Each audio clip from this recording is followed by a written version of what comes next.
1. My youngest child recently came back from a camping trip with his school. While he was telling me about what a great time he had, I couldn't help but remember my weird experience while camping in the woods. I am writing this from memory, so I apologize if it's a bit disjointed. In the year 2000, I was living in my home country of England. I had just turned 23, and had just gone through a difficult breakup, losing my home and girlfriend. Needless to say, I was pretty depressed, moping around my parents' house for a few months while working in a dead-end job. One of my older colleagues would always ask me what I had done the previous weekend, which was usually nothing. He told me that he had gone wild camping from Friday through Sunday in the forest area north of my town. The way he told the story of camping under the stars, building a fire, and getting away from it all really seemed to be something I needed to do. I had always loved camping as a young child and teenager, but I had always been accompanied by friends or family. The prospect of camping alone filled me with intrigue and excitement for the first time in months. I asked him to specify the kind of equipment I would need, and set off to the camping outdoor store after work. My week was filled with planning where I would go. I bought ordnance survey maps, which allowed me to identify interesting places that my colleague had mentioned, and to find the easiest way there by public transport, as I didn't have a car. On the Friday, I brought the minimal amount of camping equipment with me to work, and left a few hours early. I picked up my stuff and headed to the bus stop to take the bus, which would leave me at the closest possible location to where I intended to camp. I can remember, quite vividly, the feeling of calm as the bus trundled along a small country lane. The golden light of the evening streamed in through the windows. Feeling the warmth on my face, I felt happy, excited, and alive. The depression that I had been feeling had dissipated. At my stop, I hopped off the bus, pulling out my map and compass, and made my way towards my intended destination. The walk took me approximately 1.5 hours to find the area where I had thought about camping. It looked a bit too open for my liking, so I continued onwards about another 10 to 15 minutes, until I found a place that was more enclosed. The late afternoon and evening was uneventful. I pitched the tent, cooked some food that I brought with me on the little gas stove. I laid on the grass and enjoyed the peace and quiet. I remember feeling sleepy as it got around 10 p.m, so I climbed into bed and read by torchlight. Around 4 hours later, at about 2 a.m, I am awoken from a deep sleep by a noise in the distance directly over my head. I feel disorientated, unaware of where I am or even what the noise is. I remember thinking, why is he crying again? Half asleep, thinking it was my little brother, who I would go to when he cried later at night as children. Then suddenly I bolt myself upright, a shock of remembering where I was, and that it was not my brother. With the adrenaline pumping, I could even hear my own pulse. I strained myself to make out the noise in the distance. It was on and off, changing in duration, intensity, and volume. I told myself that it must be an animal, and this reduced the anxiety somewhat. I laid back down and checked the time on my watch, 2:15 a.m. Try as I might, I could not fall back to sleep. I must have been laying there for 10 minutes, when out of nowhere the noise started again. Closer, louder, weirder. I felt the hairs on the back of my neck stand up. This time it sounded like crying, but also like they were hyperventilating. It continued for a few minutes and stopped suddenly. I started to wonder, perhaps a walker got lost in the woods and became distraught. I began to hear a sort of banging sound, like someone hitting a tree with a blunt metal object. Just once at first, and then it became continuous and intense, as though someone wanted to knock down a tree with a metal bat. The noise comes to a stop, and so does my breathing. I hold my breath, my heart beating furiously. I suddenly feel really exposed. The flimsy tent giving no feeling of security. As I'm starting to calm myself down, A blood-curdling scream echoes through the woods and the clearing. I sit bolt upright. My instincts tell me to rip open the tent and just run in the opposite direction to where the sound originates. However, I stop myself from acting rashly. The scream was definitely a man. Reflecting on the sound, the only way I can describe it is that it was full of anger, disgust, agony, and hopelessness, like someone in the pit of despair. There is total silence. I can hear some murmuring, like babbling, coming from my east. Again, another scream. Then the man shouts, "Why? Why, Greg? Why?" This is accompanied by the intense crying again, along with what sounds like nonsensical babbling. However, I can make out a few words which from memory were fire, soil, and sky. I can hear this so clearly now. This meant a few things. I knew that they were moving towards a deeper part of the forest, but also that they may come across me in my tent. "Why, Greg? Why did you do it? Why did you do it? Fuck you. Fuck you, Greg." I heard the babbling getting louder. At first, I thought that they were just talking louder, but then heard the breaking of twigs beneath their feet. They sounded like the person was stumbling, sometimes falling to their knees and hitting the ground with something and then getting back up. At this point, I was crouched in the tent, my senses strained to hear and to sense where they are. Then it just stopped. I didn't hear any more footsteps, babbling, screaming, or anything like that. It was like the man just evaporated. I remember checking my watch, and it was 3 a.m. After a few minutes, I unzipped the tent in the most noiseless way possible and slipped out. I crouched on the grass beside the tent, silently surveying the area where the noise had come from. While still dark, the moon gave some shine to the area. I saw absolutely nothing. There were no noises at all. I think that I crouched there for maybe 10 minutes just staring. Having seen nothing, I climbed back into my tent and laid there trying to process the whole thing.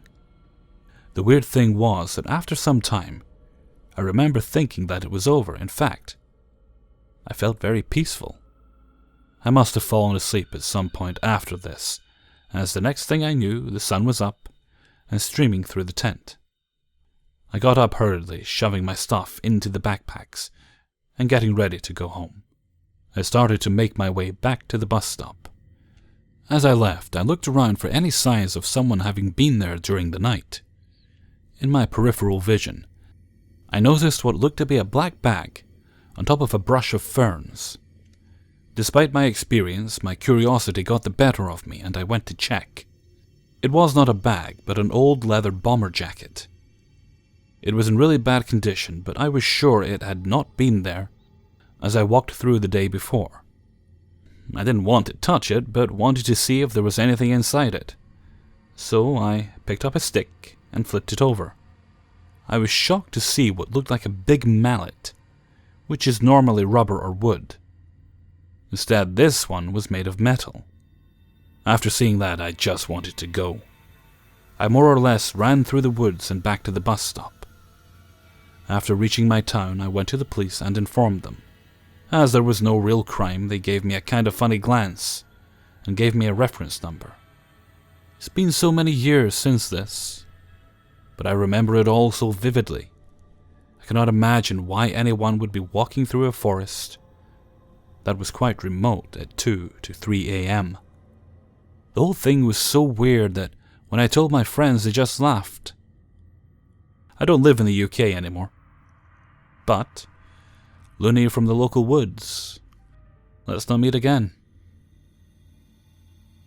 2. A little background on me. When this happened, I was about 6 feet, and had quite a broad figure due to me playing rugby quite a lot. A little background on Lucas. When this happened, he was about 5'5", and very slim, and had the cutest face I'd ever seen. In high school, there was a guy who I found extremely attractive and cute. I'll call him Lucas for now. At the time, I was 16 and so was he. He was in a few of my classes, maybe 3 or 4. I'd always wanted to talk to him and get to know him, But with me being in the closet, the massive fear of rejection, and not knowing whether he was gay either, I decided to just admire him from afar, rather than to pursue him. As time went by throughout the term, I started to notice him staring at me more and more in the classes we had together. At first I was happy he noticed me, to be honest, but it started to make me uncomfortable and self-conscious. I pretended not to notice, since it would have been embarrassing for both of us if we made eye contact during him staring. Half-term came around, a 2-week break if you don't know what that is, and I wasn't thinking much about Lucas at this point. We came back to school, and in our psychology class, we prepared for group activities and sat next to each other. I didn't really know how I felt about it. We didn't talk for the first few lessons, but when group activities and case study practicing came around, it was a must. On our first activity, I started the talking. He reacted normally, but being close to him made my heart pound like crazy, because he was exactly my type, and even cuter up close. A few lessons passed of us normally talking about the work, etc. When he came out of the blue and asked for my number, I was pretty much in shock. I asked for what reason. He replied, "Just curious. You don't have to give it." I, of course, gave it to him. By this point, I had completely forgotten about how strange his staring was from when he used to sit away from me. As school ended, he began to text me normally, asking how I was, etc.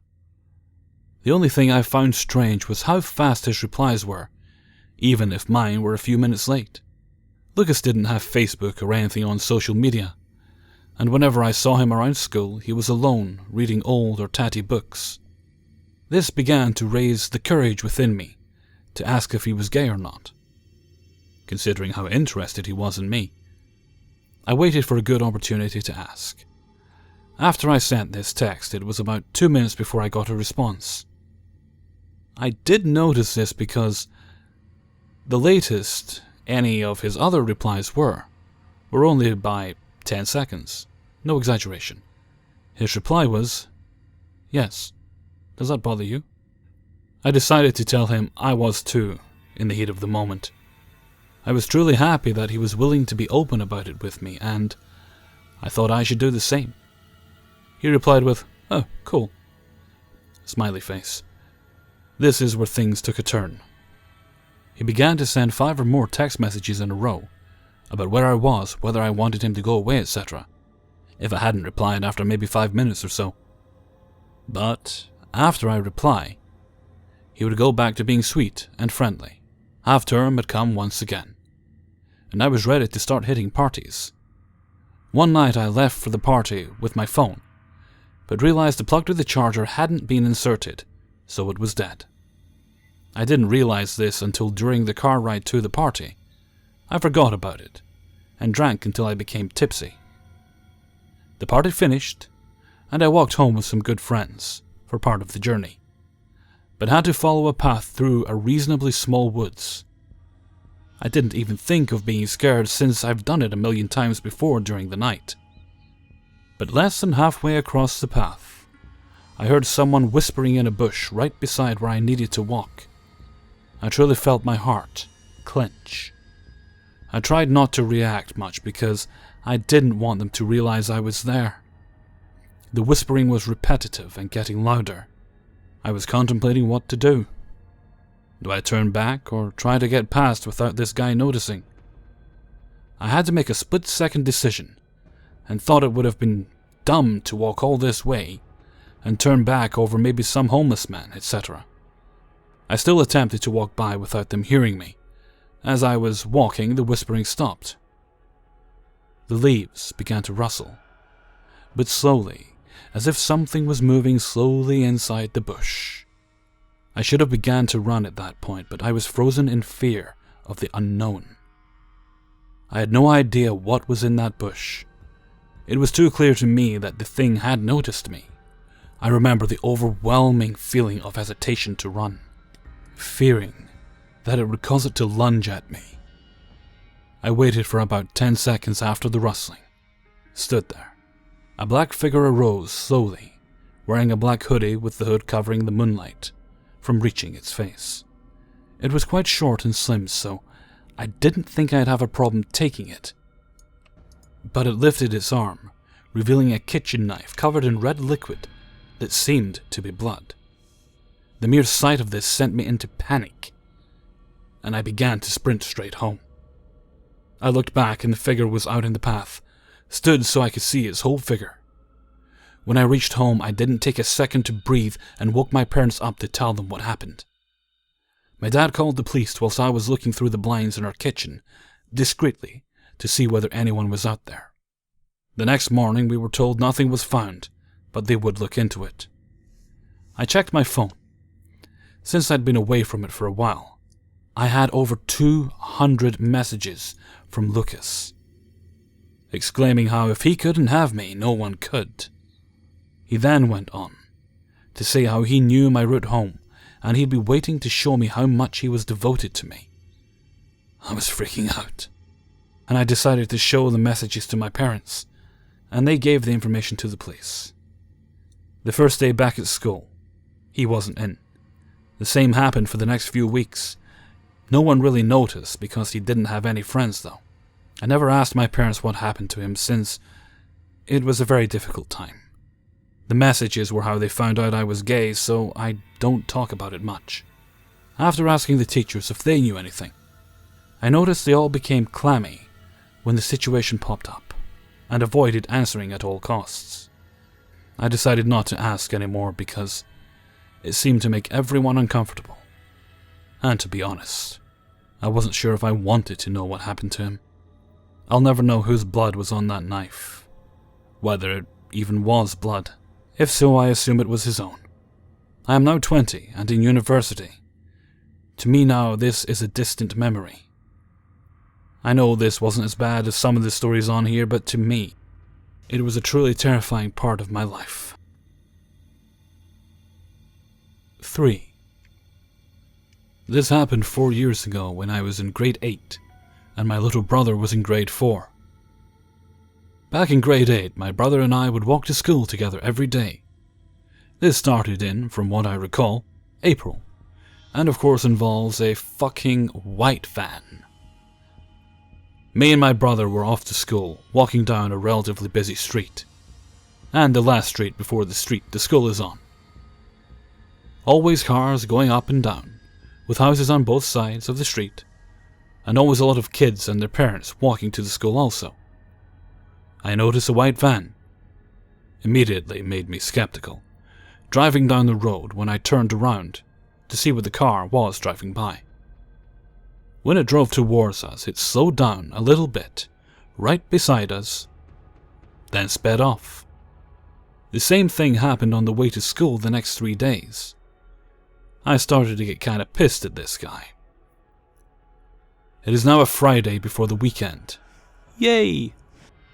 I'm walking to school with my brother. My little brother gets ahead of me because I had to tie my shoe, and what do you know? The white van pulls up and slows down right beside my little bro. I immediately look at the license plate as I was getting prepared for the van to show up. I get the license plate number onto my phone so I won't lose it. The van speeds off again. This really started to creep me out like 8 times more than it did before. I didn't let my little brother out of my sight the rest of the walk there, and asked him if he noticed that van always slowing down beside him. And he said, yeah, it's kinda weird. I guess at his age he didn't know the gravity of the situation we were in. After school the same day, I'm walking home with 3 other friends, and my little bro is like 15 feet ahead of us. My friends and I are just talking about stupid shit, and I notice the white van drive by. I take a glance at the license plate, same one as earlier. I immediately call my brother's name. Noah, come here and walk with us. He turns around, walks with me and my friends. I told him the white van just drove by, so watch out if you see it. I told my friends all about this fucking creepy white van, and my friend Troy says he has my back no matter what. We go through the weekend without anything happening, with the white van, so I suppose he doesn't know where we live. It is now Monday morning, again walking to school. But we both see no white van on the way there. I'm thinking to myself that maybe the guy has finally stopped for the love of all that is holy. Until we get to the school and I see the white van parked on the other side of the street. My little brother didn't notice, and I didn't tell him because I didn't want to make him scared. Now I'm really fucking pissed. He has the nerve to creep on my little bro like that, and now fucking creep on him at our fucking school. I immediately go to Troy and my other friend Brady and ask them if they remember the white van. They say yes, and I tell them that it's parked right down the street. I ask them to come with me to confront him. They both say yes. So we walk up to the van and Troy knocks on the window, and the man rolls it down. He's wearing a cap, sunglasses, and has a grey beard, breathing really heavily for some reason. I immediately get some creepy as fuck vibes from the prick. I decide to take out my house key and wrap the lanyard around my hand, and put the key in between my pointer finger and middle finger, just in case something happens. Troy asks him in these exact words in a pretty intimidating voice. Would you like to explain why you're such a fucking asshole and following his little brother to school every fucking day? Huh, prick? Please explain. The man immediately turns on his truck and drives off. Doesn't even say a single word. I yell, "That's right, you fucking pussy bitch." Drive off like the fucking cock muncher you are. That felt really fucking good. When we got back to school, I told my teacher about the van, and he says he will keep a watch every morning. We didn't see the van the rest of the day. The next day I arrive at school and my little bro, and I notice again that the fucking van is there again.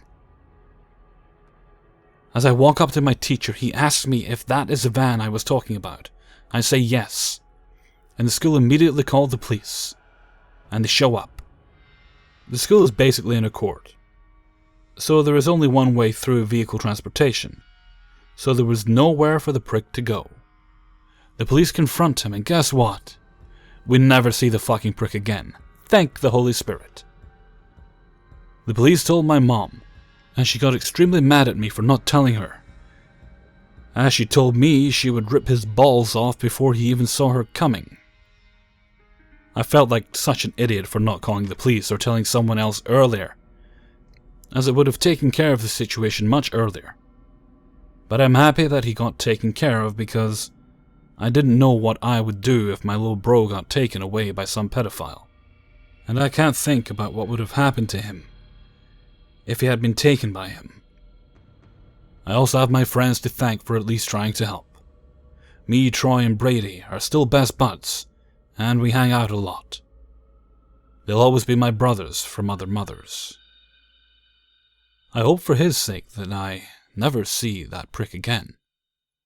Or I might actually kill the guy because the world would be better without those assholes. Hey everyone, Hellfreezer here, and thank you very much for listening to episode 70. Well, yesterday I was talking about the scourge of red vans and trucks and so on. It seems the white van has returned to haunt us. Anyway, you may have noticed some differences in the recording on this story. The reason for that is because I'm still playing around with different techniques. The first story was recorded using Audacity, like I usually do. The second two were recorded in Ableton Live 9, then edited in Audacity. So if there's any differences there, that's the reason. I'm just playing about with different mic placements and distances and various other things. You know, trying to get the best results for you guys. Ableton's the first proper DAW that I've had. I mean, Audacity's great, and it certainly gets the job done, but there's more bells and whistles in Ableton, so it's the first proper DAW I've actually had. It's just taking some time to get the grips with it. Getting there though. I can at least record with it now and edit files down if I need to, but the noise reduction in that I've yet to work out. I want to make sure I've come to grips with that before I start anything like, I mentioned I was doing Dracula. Well, I want to make sure I've come to grips with the best possible software for the job before I start recording that. Okay. Time to move along now, I think. So until next time, Thank you very much for listening, and take very good care of yourselves.